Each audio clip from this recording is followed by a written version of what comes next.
여러분, 사도행전은요 성령행전이라고 불리는 만큼 성령님이 이 땅에 오신 후 복음이 어떻게 전파되었는가를 잘 보여주는 말씀입니다. 사도행전 1장부터 28장까지 내용이 참 많죠. 그 말씀을 딱 한 구절로 압축해서 표현한 구절이 있습니다. 어딘지 아십니까? 사도행전에서 꼭 암송을 해야 된다 하면 꼭 한 구절 암송해야 될 곳, 사도행전 1장 8절입니다. 그렇습니다. 우리 많은 분들 외우고 계실 텐데요. 저 지난번에 중고등부 설교 시간에 중고등부 친구들 100명을 이 말씀을 외울 때까지 계속 반복하게 했어요. 혹시 중고등부 자녀들이 있다면 집에 가셔서 오늘 다시 한번 확인해 보시고 사도행전을 정확하게 이해하고 있는지 한번 알아보시면 좋을 것 같습니다. 1장 8절 말씀, 오직 성령이 너희에게 임하시면 너희가 권능을 받고 예루살렘과 온 유대와 사마리아와 땅끝까지 이르러 내 증인이 되리라 하시니라. 아멘. 예수님이 직접 하신 말씀이고요, 이 말씀 안에는요 사도행전 1장부터 28장까지 모든 내용이 다 들어가 있습니다. 오직 성령이 너희에게 임하시면 너희가 권능을 받고, 여기까지가 1장과 2장의 내용이고요, 예루살렘의 복음을 전하는 내용이 3장부터 7장까지 내용입니다. 그리고 온 유대와 사마리아와 이스라엘 지방에 복음을 전하는 내용이 8장부터 12장까지, 그리고 땅끝까지 이르러 13장부터 28장까지 내용이 전 세계의 복음을 전하는 내용입니다. 그리고 사도행전의 주제는 뭐냐?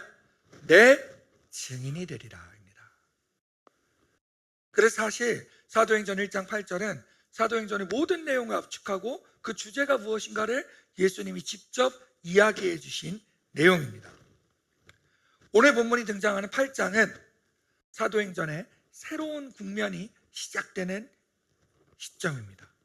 아까 말씀드렸듯이 1장, 2장은 성령님께서 오시고 권능을 받고, 우리 3장부터 7장까지는 예루살렘에서 얼마나 성령님의 권능이 놀랍게 일어나고 복음이 전파되고 사람들이 돌아왔는가를 성경은 이야기해주고 있습니다.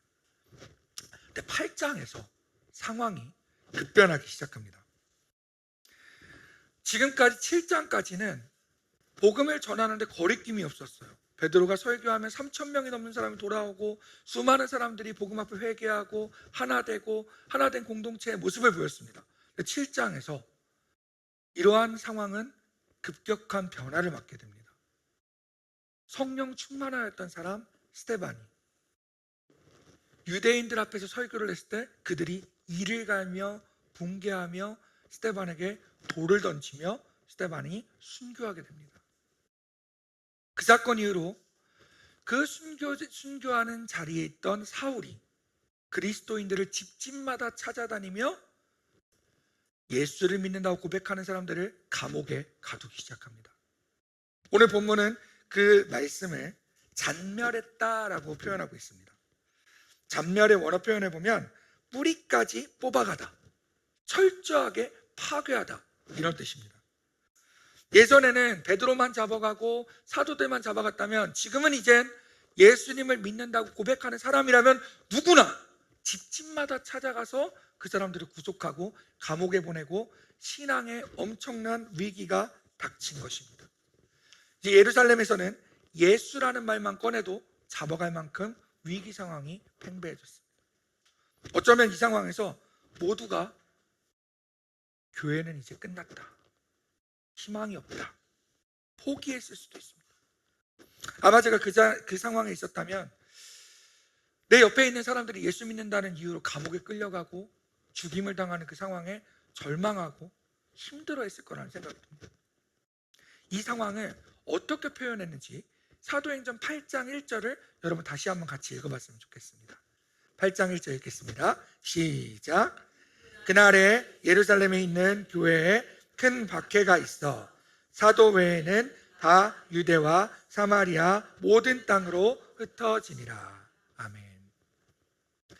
지금까지 발전하고 잘 될 것만 같았던 공동체가 박해를 받으면 모든 땅으로 흩어집니다.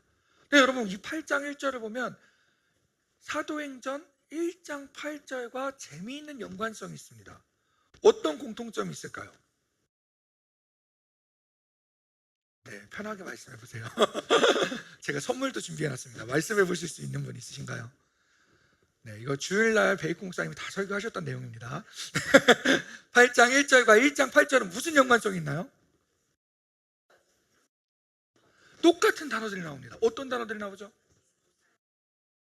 예루살렘, 사마리아, 모든 땅. 그렇습니다. 우리 말씀해 주신 우나미 집사님에게 선물을 하나 좀 부탁드립니다. 네. 이렇게 저희 중고등부에 선물을 잘 나눠줍니다. 대답하시면 언제든지 받을 수 있도록 하겠습니다. 1장 8절에서 예수님은 분명히 성령님이 오시면 권능을 받고 예루살렘과 온 유대와 사마리아와 땅끝까지 증인이 될 거라고 했는데 7장까지 사람들은 예루살렘과 예루살렘과 예루살렘과 예루살렘과 예루살렘에서만 복음을 전하고 있어요. 내가 복음을 전하기 편한 사람들, 나와 만나는 사람들, 같은 문화권에 있는 사람들, 그 사람들에게만 복음을 전하고 있었어요. 그때 우리가 느끼기엔 큰 박해였지만 하나님이 보시기엔 큰 그림으로 인해 1장 8절의 말씀이 8장 1절에서 실현되기 시작합니다. 예루살렘에 갇혀있던 사람들이 오히려 박해인 줄 알았던 그 방아쇠를 통해서 사마리아로, 땅끝으로 복음을 전하러 나가기 시작합니다. 따라서 사도행전 1장 8절의 말씀은 사도행전 8장 1절에서 이루어지기 시작합니다. 여러분 어떻습니까? 외우기 쉽지 않으세요? 1장 8절 거꾸로 하면 몇 장 몇 절이죠? 그렇습니다. 여러분 사도행전을 이해하는 두 가지 키워드를 꼭 생각해 주세요. 사도행전 1장 8절 거꾸로 하면 사도행전 8장 1절. 그렇습니다. 그렇게 해서 드디어 흩어진 사람들이 복음을 전하기 시작합니다. 성경은 복음을 전한 첫 장소를 어디로 표현하느냐? 사마리아로 표현합니다. 어디로 표현한다고요? 그렇습니다. 그러면 그 복음이 전해졌을 때 어떤 놀라운 능력이 벌어지는가?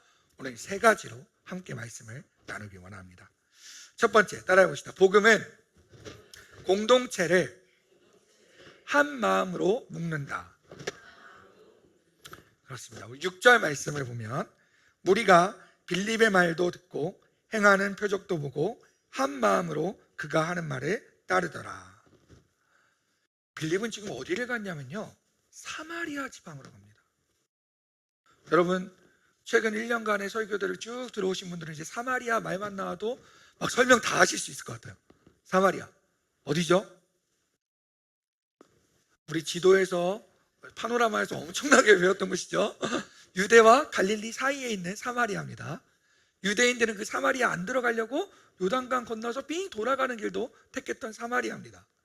예수님은 근데 일부러 사마리아 가셔서 수가성에서 여인을 만나시죠. 맞죠? 근데 여인이 그렇게 말하죠. 당신은 유대인 남자인데 나에게 왜 말을 거십니까? 사마리아 사람과 유대인은 말조차 하지 않는 사이예요.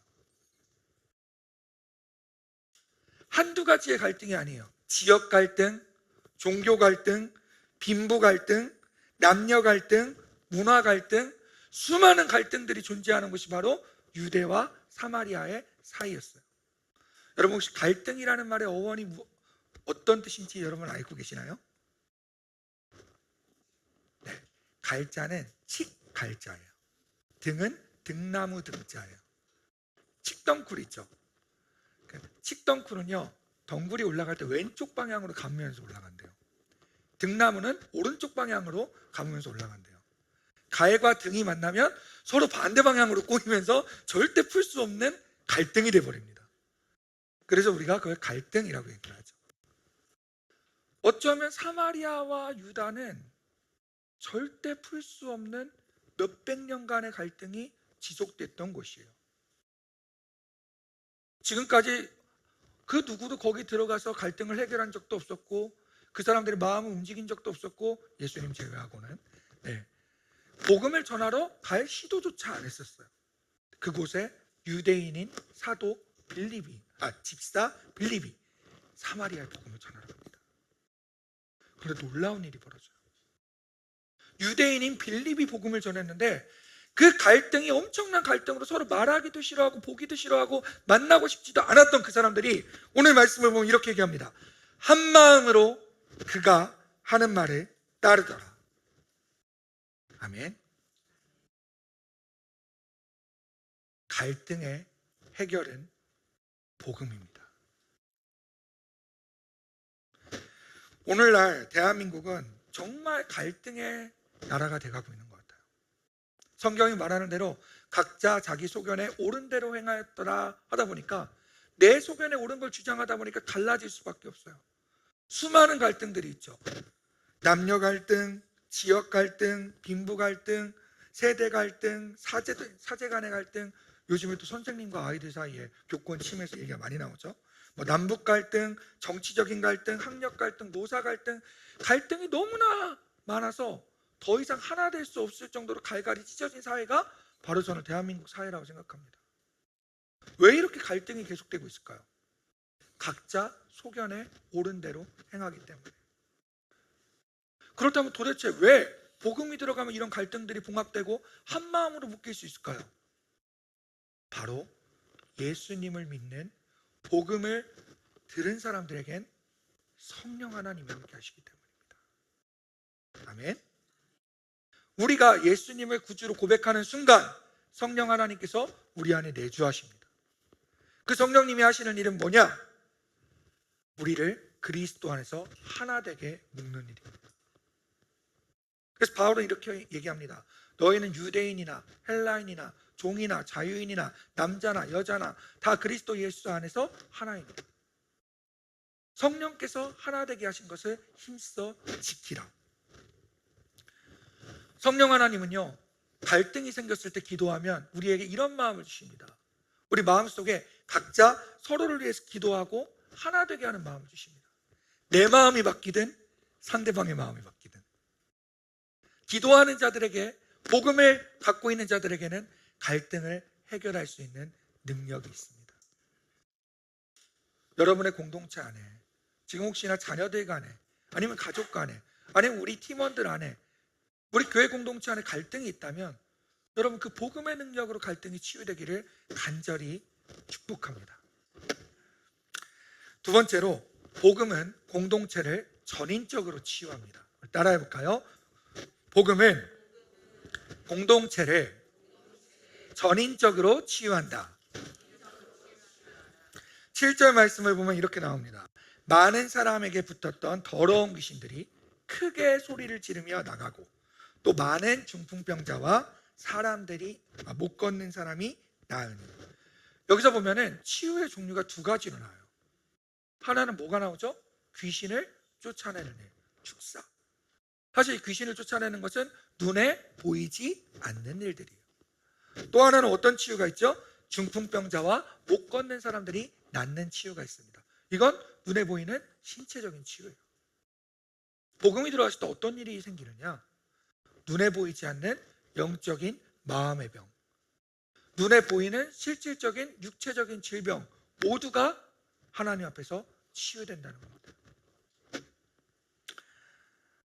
사실 사마리아 공동체에서 일어났던 이 두 가지의 대표적인 치유는요, 그 당시 사람들이 도저히 해결할 수 없는 것들이었어요.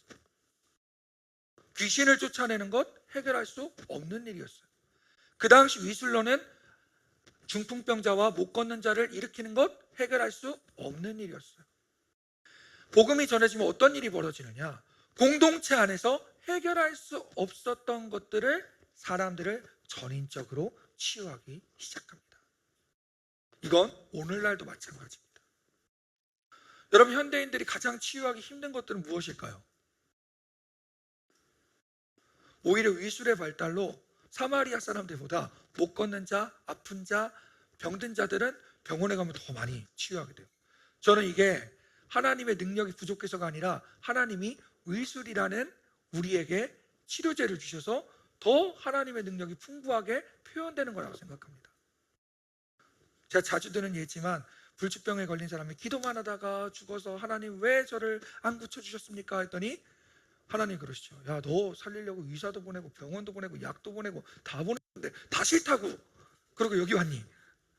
하나님께서 그 모든 것들을 지혜를 주시고 지식을 주셔서 기술이 발전되게 한 거라고 생각해요. 그렇다면 지금 현대를 살아가는 우리에게 복음이 우리를 치유할 수 있는 것은 뭘까요? 제가 생각할 때는 가장 시급한 건 마음의 병이라고 생각합니다. 대한민국의 자살률이 전 세계 1인 건 여러분 알고 계시죠? 사실 저를 보면 여러분 늘 우리 성도님들 하시던 말씀이 있어요. 조민호 목사님은 늘 다음 세대가 너무 살갑게 친하게 지내는 것 같아서 어른들하고 같이 교구 사역을 하는 걸 보면 좀 가벼워 보인다. 그런 말 들을 때도 있었고요. 그리고 또 항상 기쁘고 즐거워 보여서 목사님은 근심 걱정이 없어 보인다. 이렇게 얘기하시는 분들도 많았어요. 사실 저도 심각한 우울증과 정말 심각한 무기력증 때문에 삶을 포기해야 될 정도까지 생각을 해본 적이 있어요. 그 유명한 마포대교를 건넜습니다. 네. 그래서 여기서 사람들에 대한 배신, 그리고 사역에 대한 무너진 사역, 여러 가지 환경들에 대해서 너무나 실망하고 힘들어서 다 뿌리치고 서울로 올라가서 마포대교를 걸은 적이 있어요. 거기 가면은 괜찮아, 아직 네 삶은 너에게는 소중한 사람들이 있어, 이런 군기들이 이렇게 막 써 있거든요. 근데 그 수많은 것들 중에서 저를 다시 돌이켰던 게 있었는데요. 지나가다가 정말 우연히 내 삶의 이유라라는 찬양을 듣게 됐어요. 그 찬양을 듣는 순간 나의 인생의 목적이 뭐였지? 내 인생의 목표가 뭐였지? 예수님께서 나를 이 땅에 보내신 목적이 뭐지? 왜 내가 세상 가운데서 흔들리고 있지?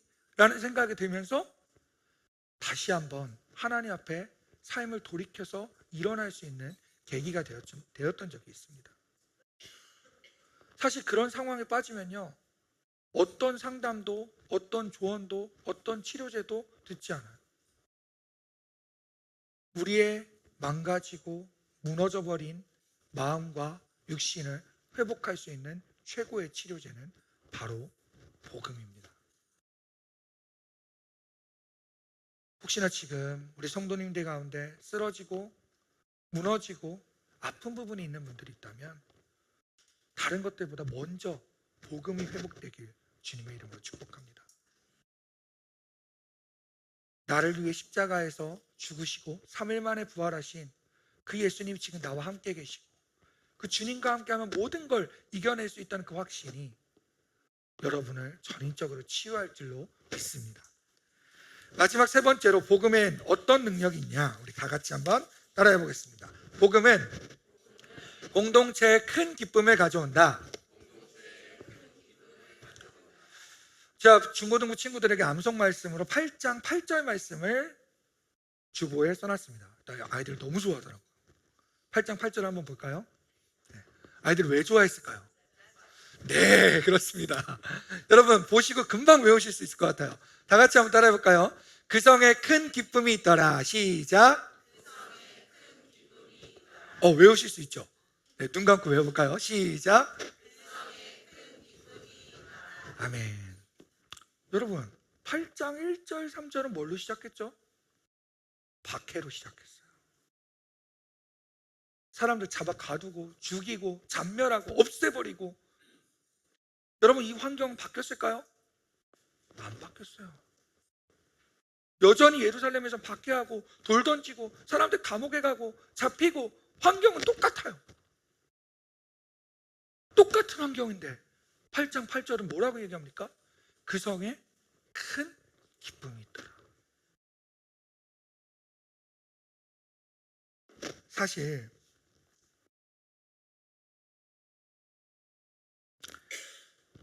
유대인들, 예루살렘에 있는 사람들에게 큰 핍박이 있다는 거 사마리아 사람들도 알고 있었을 거예요. 그리고 어쩌면 그 당시 예수님 믿었던 사람들은 막 후회하고 있을 수도 있어요. 왜 예수님을 잘 믿는데 이런 일이 벌어지지? 왜 지금 예수님 잘 믿고 성령 충만한데 왜 스데반은 죽어야 되지? 신앙생활 잘하고 있는 사람들이 왜 감옥에 가야 되지? 오히려 기도하고 열심히 하면 더 잘 살아야 되지 않나? 성공해야 되지 않나? 그런데 왜 전 재산을 다 뺏기고 왜 감옥에 가고 갇히고 어려움을 당해야 되지? 이런 의문이 예수님 믿는 사람들에게 생길 수 있어요. 이 의문은 현대를 살아가고 있는 우리에게도 마찬가지입니다. 왜 나 신앙생활 잘하고 있는데 성적이 왜 안 나오지? 나 신앙생활 잘하고 있는데 왜 우리 목장 안에서 분란이 있지? 왜 예수님 잘 믿는데 왜 우리 남편은 승진을 못하지? 예수님 잘 믿고 있는데 내 자녀들 교회 어렸을 때부터 보냈는데 왜 자녀들에게 문제가 생기지? 우리 예수님을 믿는 모든 사람들에게는 늘 똑같은 이런 질문들이 따라다닐 거예요. 여러분, 한 가지 확신할 수 있는 건 사도행전 8장의 모습을 보십시오.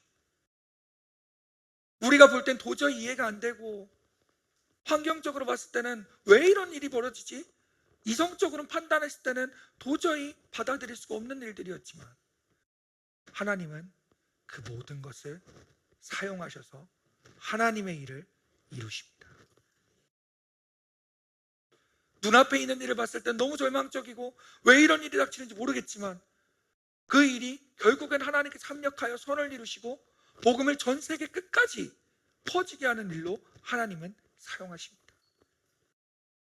지금 당장은 나에게 손해보는 것 같고 지금 당장은 나에게 너무나 어려운 일이지만 하나님은 언젠가 그 일을 여러분에게 가장 선한 길로 인도해 주실 것입니다. 바로 그 확신이 사마리아 사람들에게, 복음을 들은 사람들에게 생겼어요. 환경으로 너무나 어렵고 악하고 정말 절망적인 상황이지만 그 상황 가운데서도 복음을 받아들인 사람들에게는 그 성에 뭐가 넘쳤더라? 큰 기쁨이 넘쳤다는 겁니다. 여러분의 신앙생활을 한번 돌이켜봤으면 좋겠습니다. 여러분 교회 올 때 기쁨이 넘치시나요? 네, 아멘 하시는 분들 감사합니다. 여러분의 삶 가운데서도 기쁨이 넘치시나요? 여러분의 안에 복음이 있다면 여러분의 삶에는 기쁨이 넘칠 수밖에 없습니다. 시간이 흐를수록 내 마음속에서 기쁨이 사라지고 점점 부담감과 책임감으로 가득한 선교생활이 된다면 그럴 때일수록 여러분 안에 있는 복음을 다시 회복시키는 여러분이 되시기를 축복합니다. 중고등부 임원 모임에서 이런 주제로 한번 제가 친구들과 나눠본 적이 있어요. 내 인생의 가장 기뻤던 순간은 언제인가? 네, 많은 질문들이 나왔습니다. 많은 대답들이 나왔습니다. 중간고사 성적이 10점 올라갔을 때 이런 얘기도 나온 적 있고요. 엄마가 나한테 잘했다고 칭찬했을 때 이런 적도 나온 적 있고요. 저에게 가장 인상 깊었던 대답 하나가 있었어요. 중학교 2학년 여자 학생이 얘기했던 내용이에요. 저는 제 인생의 가장 기뻤던 순간은 2023년 여름 수련회였습니다. 왜 그게 가장 기뻤냐 그랬더니 그 친구는 난생 태어나서 처음으로 하나님이 자기와 함께 계시다는 걸 느꼈대요. 찬양을 하는데 찬양 가사 속에 하나님이 나와 지금 함께 계시고 하나님이 예배를 받으시는구나. 하나님이 함께 하시니까 지금까지 있었던 걱정과 두려움과 모든 슬픔들이 다 사라지고 온전히 하나님만 바라보는 그것을 인생 처음으로 느꼈대요. 그러면서 저한테 하는 말이 그 감격을 잊고 싶지 않대요. 그래서 그 친구는 지금도 학교 가는 길 그리고 학원 가는 길에 늘 찬양을 해요. 깜짝 놀랐어요. 영성일기에 매일마다 오늘 무슨 찬양을 들었는지 어떤 느낌인지를 계속 쓰고 있어요. 여러분 어떻습니까? 여러분에게 있어서 인생에서 가장 최대의 기쁨은 무엇입니까? 여러분의 기쁨이 복음을 받아들이고 예수님과 함께 할 때 그 최고의 기쁨을 누리는 그 기쁨이 여러분에게 최고의 기쁨이 되기를 주님의 이름으로 축복합니다. 마지막으로 이 말씀만 드리고 오늘 말씀 마쳤으면 좋겠습니다. 8장 8절 말씀, 짧은 말씀이었지만 집중해야 될 말씀 하나가 있어요. 큰 기쁨이 있는데 어디에 있었냐? 그 성에 있었다고 합니다. 어디에 있었다고요? 그 성에. 복음을 받아들인 개개인뿐만 아니라 그 개개인이 속해 있는 공동체 전체에 큰 기쁨이 있었다는 거예요. 사마리아 그 공동체 전체에. 여러분이 마음속에 여러분의 정말 복음이 있다면 여러분이 속해 있는 가정이, 여러분이 속해 있는 목장이, 여러분이 속해 있는 직장이 큰 기쁨으로 넘치게 될 겁니다.